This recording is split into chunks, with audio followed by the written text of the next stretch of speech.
So, welcome to today's deep dive. We are unpacking some incredible excerpts from a piece called The Individual Empire Live Commerce and the Whatnot Phenomenon. It's a fascinating read. Truly, we're looking at how a platform called Whatnot has created this wild blend of retail, entertainment, and social interaction all mashed into one.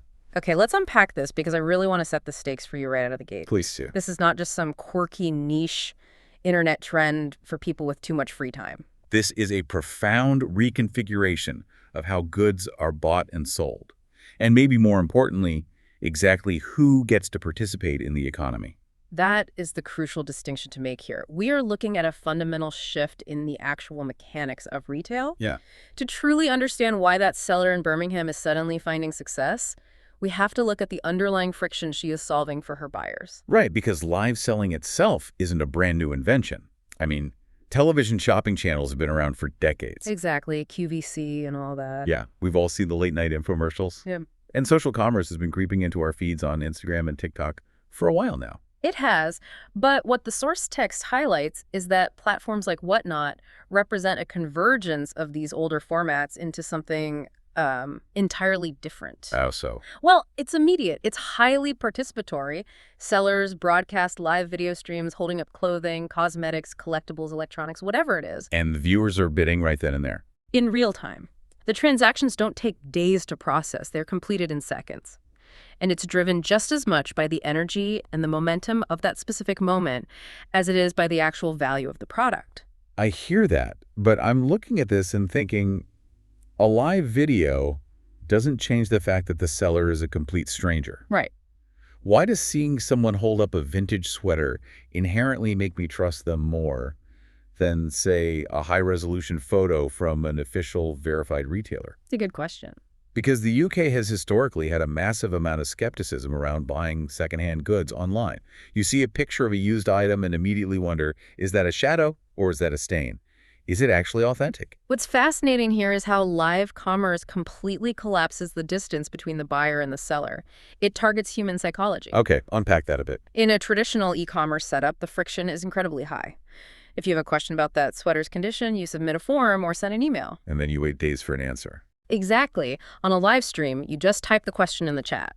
The seller sees it, physically stretches the sweater, shows the label, and answers you instantly. Wow, yeah. But beyond the logistics, you are also evaluating their micro-expressions. You're looking at their face, hearing their tone of voice, watching how they handle the item. So it's very instinctual. Right. Humans are hardwired to assess trustworthiness through real-time dynamic interaction, not static, edited images. I see. So it's essentially the difference between sending an email to a faceless corporation and like FaceTiming a knowledgeable friend who is literally holding the shirt up to the camera for you. That's a perfect analogy. You can just say, hey, can you turn it around? What does the stitching on the back look like? And they just do it right then. And that real-time verification changes the entire retail equation. It completely evaporates that skepticism. Yeah, I can see how that works. Yeah. And because technology has completely removed that barrier of trust, the actual players in the retail game are changing, right? Completely. Historically, resolving trust at scale required massive corporate infrastructure. You needed a huge brand name. Massive warehouse. Exactly, and complex return policies to make people feel safe buying from you. Now, individuals are circumventing that entire structure. Which brings us to a really interesting point from the source material. It points out that a huge portion of these UK sellers on Whatnot aren't established traditional businesses at all. Right, they're just regular people. Yeah. They start by clearing out their own wardrobes. Maybe they test out a small batch of stock they found at a car boot sale just to, supplement their income. But over time, they evolve. Right. They take the money they made, invest in more inventory, refine how they present themselves on camera, and they build a dedicated audience. And the text connects this trajectory to a concept introduced by Gary Vaynerchuk, the individual empire. The individual empire. Yeah. It's this cultural shift where technology has lowered the barriers to entry so dramatically that one single person can simultaneously act as a media channel, a brand, and a retailer. Okay, here's where it gets really interesting. But can we seriously call someone selling old sweaters out of their spare bedroom an empire? I know, it sounds like a stretch. I mean, when I hear empire, I think of multinational conglomerates. Huge office buildings, fleets of delivery trucks. Calling a person with a ring light and a pile of vintage t-shirts an empire, it just feels a bit much, doesn't it? It sounds counterintuitive if you strictly equate an empire with massive physical scale, sure. Right. But if we look closer at the definition being used here, the empire is about agency and capability. Yeah. Think about how independent podcasters disrupted traditional radio. Oh, yeah. Or how writers on Substack bypassed major publishing houses. They didn't need printing presses or broadcast towers. That's true. In the past, to reach 1,000 retail customers, you needed a marketing department, a distribution network, and a storefront. Today, the only tools required to do all of that are a smartphone, a stable internet connection, and some stock. That seller in her bedroom has the same vertical integration as a major retailer. She controls the marketing because she is the media channel. Right. She controls the brand because her personality is the brand, and she controls the retail transaction. The differentiator is no longer about who has the most massive corporate infrastructure. But wait, if the barrier to entry is literally just owning a smartphone, the platform must be incredibly crowded, right? Oh, it is. If you don't have a massive marketing budget to buy top-tier placement on the app, how does a seller actually get anyone to stop scrolling? Well, the source points out that in traditional retail, you win by having the best physical location, the best supply chain, or the power to slash prices. Right. But in this new digital economy, the primary currency isn't location, it's attention. Attention. And not just passive scrolling attention. It requires sustained, engaged, interactive attention. The sellers who thrive on this platform share a very specific set of characteristics. Which are? It all comes down to maintaining what is called flow. Flow, like finding a rhythm during the broadcast. Precisely. It's a delicate psychological balancing act. They have to keep a steady pace. If there's a long, dead pause, viewers will just swipe away to the next stream. Oh, absolutely. Our attention spans are so short now. Right. The sellers have to constantly acknowledge the people in the chat, greeting them by name, answering their questions to create this profound feeling of recognition and active participation. Yeah. And they have to balance the timing perfectly, moving between items fast enough so people don't get bored, but leaving the auction open just long enough for the bidding war to play out. I read that part of the text, and honestly, it sounded exhausting. It is a lot of work. The experienced sellers actually describe the process less as selling and more as hosting. They are putting on a continuous performance that blends deep product knowledge with live improvisation. Yeah, that's exactly it. It's like you have to be a charismatic, fast-talking radio DJ while simultaneously operating a busy cash register, while also managing warehouse inventory in real time. All at once. If you drop the ball on any one of those three jobs, the whole stream just falls apart. And this raises an important question, though, about the filtering mechanism of this new economy. What do you mean? Well, the sheer psychological barrier of doing all of those things simultaneously is immense. The text is very clear that for newcomers, this is not intuitive at all. Oh, I can imagine. Just staring into a camera lens, talking enthusiastically to a room that might be completely empty. Yeah, those early streams are notoriously difficult. They're filled with awkward silences, technical hiccups, and basically zero engagement. Yikes. The idea of speaking continuously to an unseen audience while trying to manage sales terrifies most people. So how does anyone actually get good at it? The defining trait of those who succeed is persistence. The sellers who just keep going live on a regular schedule, despite having terrible initial results, they report a gradual improvement. Their confidence goes up, and the audience slowly grows. Because familiarity breeds recognition, and recognition over time translates into trust. So once a seller actually pushes past that initial awkwardness and starts holding on to some of that attention currency, how do they translate it into a reliable business strategy? Well, the source material reveals there isn't just one cookie-cutter way to do it. The text gives us 3 very different case studies in adaptation. Yeah, and I love these examples. They perfectly illustrate how flexible the individual empire can be. The first example the text provides is seller based in Manchester. Right. His strategy was entirely focused on high volume and speed. He wasn't trying to squeeze every last penny out of a single item. He would list dozens of products in a single session and run the auctions for very short durations. So his margins on each individual item were much lower, but the cumulative effect was massive. Exactly. But what really stuck out to me in the text was the psychology of how he essentially trained his audience. Oh, yes. Because the auctions were so fast, viewers quickly realized they had to pay close attention and act immediately, or they'd miss out. It's artificial scarcity combined with a ticking clock. It creates a frenzy. Right. As people got caught up in that auction fever, their inhibitions lowered, participation naturally went up, and eventually the final prices started to organically rise too. And then you have a completely different approach from a seller in London. She specialized in plus-size women's clothing. A great niche. Yeah. Rather than going for speed and volume, she went for depth. She focused on a very specific niche and developed an incredibly detailed understanding of fit and sizing. Which is such a massive pain point. As we talked about earlier, the friction of buying clothes online is heavily tied to fit. Definitely. If you are serving an audience that is historically underserved by traditional retail, and you can explain exactly how a garment is going to drape or stretch, you become an invaluable resource. Yes, and her streams weren't frenetic and fast like the Manchester seller. They were slower, much more deliberate. She was cultivating deep parasocial trust. Right. And because she built that deep expertise, her average transaction values were higher, and she created this fiercely loyal base of repeat buyers. And then the third example brings us back to our seller in Birmingham. Her strategy was perhaps the most relatable, pure consistency. Yeah. She started with very limited inventory and almost no experience, but she committed to a strict, regular schedule. She went live at the same times every single week.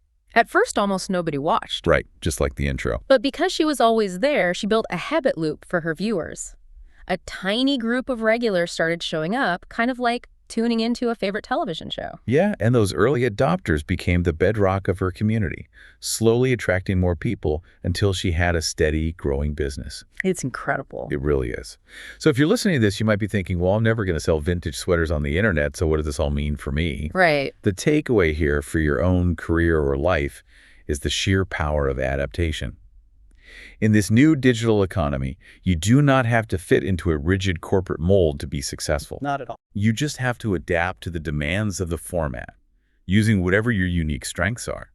If you're fast and energetic, you lean into the Manchester model. If you're a deep expert in a niche, you do the London model. If you just have incredible discipline, you do the Birmingham model. That adaptability is key. But there is another element to this ecosystem that completely defies traditional retail logic. Oh, right. You might assume that because all these individuals are fighting for the exact same currency, which we established as viewer attention, it would be a highly cutthroat, fiercely competitive environment. See, I was genuinely stuck on this one concept in the reading, a practice called rating. Yes, rating. Rating is when a seller finishes their live stream, and instead of just saying goodbye, they use a feature to literally funnel all of their current viewers directly into a rival seller's live stream. It sounds crazy, right? Wait, sending your hard-earned audience directly to a rival seller's stream. Yeah. In traditional retail, isn't that essentially business suicide? It would seem that way. I mean, imagine a department store closing for the night, and the manager standing at the door with a megaphone saying, hey, go spend the rest of your money at the shop across the street. Isn't that just giving away your customers? In a traditional brick-and-mortar mindset, yes, it would be unthinkable. But if we connect this to the bigger picture of algorithmic platform economics, it is actually a brilliant strategy. How so? The sellers on Whatnot understand that social commerce algorithms heavily penalize stagnant or dropping viewer counts. If a viewer finishes watching your stream and then just closes the app and goes to sleep, that attention is gone forever. Right. But if you rate another seller, you keep that viewer active inside the Whatnot ecosystem. So it tricks the platform into recognizing continuous high engagement activity. Exactly. Passing viewers back and forth pushes all of their streams higher up on the app's Discover pages. Often, sellers will coordinate their schedules behind the scenes to create these blocks of continuous broadcasting, passing the audience back and forth to keep the momentum going for hours. A rising tide lifts all boats, making the environment sticky for consumers and highly visible to the algorithm. So collaboration reinforces the entire platform. Yes. That makes perfect sense.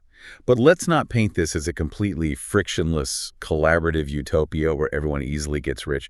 The text is very clear about the harsh realities lurking just beneath the surface. Definitely. The barriers to entry might be low, but the barriers to long-term sustainability are quite high. The most obvious friction is burnout. That's very sad. Going live for hours a week is an exhausting performance on its own. But these sellers also have to handle all the invisible labor. They have to source their own stock, pack the boxes, ship the orders, handle disputes, and manage customer service. It is a grueling cycle. And the margins are constantly under threat, too. You've got platform fees, shipping costs, and the unpredictable nature of live auctions. Right. If you rely on low-cost items, those fees eat up your profits incredibly fast. And new sellers often get caught in this trap where they start items at ridiculously low prices just to get people to look at them, but then they struggle to actually make any money. It's a common mistake. Plus, there are the technical vulnerabilities. A massive retailer doesn't go offline if a router acts up. But for an individual, if your lighting is bad or your Wi-Fi drops or your audio starts echoing, viewers will swipe away instantly. The standard for professionalism is constantly rising. Which leads directly to the biggest looming threat mentioned in the source market saturation. Here. This incredibly sticky, growing ecosystem built by these individual pioneers is not a secret anymore. More and more sellers are flooding onto the platform, making it harder to get noticed. Competition's getting fierce. But more importantly, we are at a critical crossroads because the giants of the digital economy are waking up to this phenomenon. Right. Because the growth of this format in the UK isn't happening in a vacuum. It is happening directly alongside the decline of traditional high street footfall. Huge, massive players like TikTok Shop and Amazon Live are now pouring serious money into their own live commerce formats. They see the potential. It feels like the Wild West, right before the massive railroad monopolies move into town. For a little while, the lone pioneer could stake a claim and build a life. But now, the big money and the corporate algorithms are arriving. And the source material poses a very stark question. Will these independent, individual sellers continue to thrive in this space? Or will this entire format simply be co-opted and taken over by highly structured, heavily produced, brand-led broadcasts? Will the authenticity of the spare bedroom be replaced by a corporate soundstage? Precisely. Right now, the relative openness of platforms like Whatnot gives these early adopters a golden window of opportunity. A window that might close. Yes. The individuals who are putting in the work today to build loyal audiences and refine their on-camera skills are essentially building a moat around their businesses. They're insulating themselves, creating a direct personal bond with their viewers that a corporate brand will struggle to replicate no matter what the big platforms do next. Which brings the narrative full circle, back to our seller in Birmingham. Yeah. Her journey from that moment of hesitation, staring at 3 viewers, to becoming a confident host running a profitable stream that is the ultimate appeal of live selling. It's not just about moving inventory, it's about agency. That is the core shift. These individuals are no longer just passive consumers clicking add to cart in a giant marketplace designed by a tech monopoly. They are actively shaping the marketplace. Exactly. They are experimenting, learning in real time, and building sustainable businesses on their own terms. And that is exactly why this matters to you. Yeah. Even if you never press the Go Live button, and even if you never bid on a vintage t-shirt or a collectible card on a stream, understanding this ecosystem gives you a crystal clear window into the future of digital commerce. Yes. We are moving into a world where immediacy, human interaction, and instant trust are becoming non-negotiable expectations for consumers. The mechanisms of retail have fundamentally changed. They really have. Ah. And leaves me with one final thought, something for you to mull over after this deep dive is over. Okay.